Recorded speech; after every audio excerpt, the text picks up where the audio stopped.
आज सकाळी सकाळी यांचं काम चालू आहे झाडांना पाणी घालण्याचं। गार्डनमध्ये आल्यानंतर हे नेहमीच झाडांना पाणी घालतात किंवा झाडांची छाटणी करतात। जेव्हा जेव्हा वेळ भेटतो तेव्हा हे गार्डनमध्ये काही ना काही काम करतच असतात। पक्ष्यांना पाणी पिण्यासाठी झाडांना डबे अडकवलेले आहेत, तर त्या डब्यामध्ये पण पाणी टाकलं आणि सर्व झाडांना पाणी टाकून घेतलं। आता गार्डनमध्ये काम करायचाच मूड आहे यांचा, तर मग मी यांच्याकडून अजून काही कामं करून घेतली। अननसच्या झाडांची सुकलेली पानं काढून घेतली। ते काही असेच हाताने काढता येत नाहीत, थोडीशी काटेरी पानं असतात, तर त्यामुळे कैचीने किंवा कटरने ते कट करून घ्यावे लागतात। तर सर्व पानं यांनी कट करून दिले। लिंबोणीच्या झाडाला बघा किती छान पानं आले, पण याचे काटे कट करायचे। एका बरणीमध्ये मी लावलं होतं छोटंसं लिंबोणीचं रोप तर छान वाढलंय, पण त्याला भरपूर काटेरी फांद्या आहेत। तर या वाळलेले काटेरी फांद्या आता कट करायच्या। काटे तोड माझ्याकडे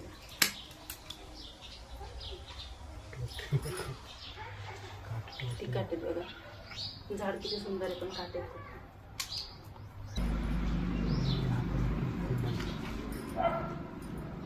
थांबून मी काट फिरवते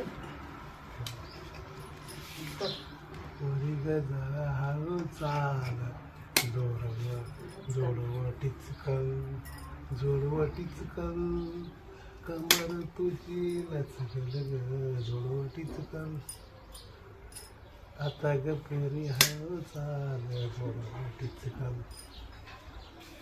तर यांचं गाणं म्हणत म्हणत चालू आहे लिंबोणीच्या झाडाच्या फांद्या कट करण्याचं काम। फांद्या कट करताना काटेरी फांद्यांचे काटेही टोचत होते हाताला, तरीसुद्धा आमचं हसत खेळत चालू होतं फांद्या कट करायचं काम। लिंबोणीच्या झाडाला, मोसंबीच्या झाडाला, डाळिंबाच्या झाडाला छान फळं येतात, गोड फळं येतात, पण काटेही असतात। आणि गुलाबाच्या झाडालाही काटे असतात, पण त्यामधून सुंदर फुलं फुलतात। तसंच आपल्या आयुष्याचं असतं। प्रत्येकाच्या आयुष्यामध्ये बऱ्याच अडचणीच्या काटेरी वाटा असतात, पण त्यावर मात करून आपल्याला पुढं चालायचं असतं।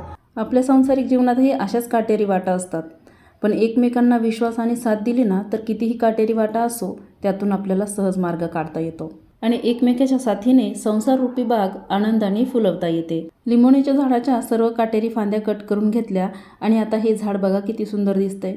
कोणत्याही झाडांची अशीच काळजी घेतली तर त्या झाडांपासून आपल्याला छान छान फळं आणि फुलं भेटतात। तसेच कठीण परिश्रमातून ही सफलता एक दिवस नक्कीच मिळते।